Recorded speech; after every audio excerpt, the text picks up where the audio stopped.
Hello friends, let's all make a thermometer together. Materials we'll use: an empty plastic bottle, water, a funnel to pour our water, Play-Doh, a transparent straw, adhesive, cardboard or thick paper, food coloring, colored pencils, and scissors. First, let's fill our bottle with water to 3/4. Place the funnel and pour in our water. Leave some air under the funnel so that the water pours easily.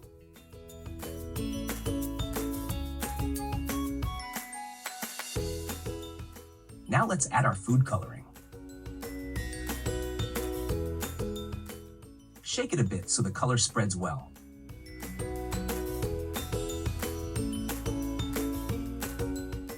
Then drop our straw in and seal around the straw and the bottle's mouth with Play-Doh to make it airtight.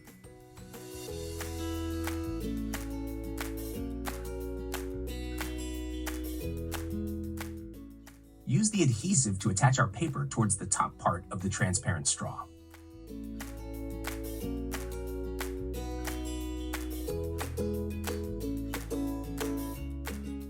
Let it dry for a bit. Blow from the top to make the water rise.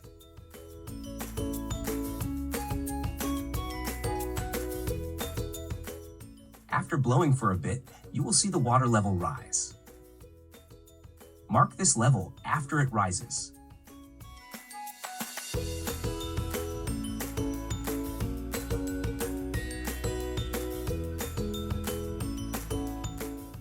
This level indicates our room temperature, which we see as about 21 degrees when we check. We can put our bottle in the refrigerator and mark it again, then place it in a warm area and mark it there. In this way, we can see more vividly how much the temperature level changes.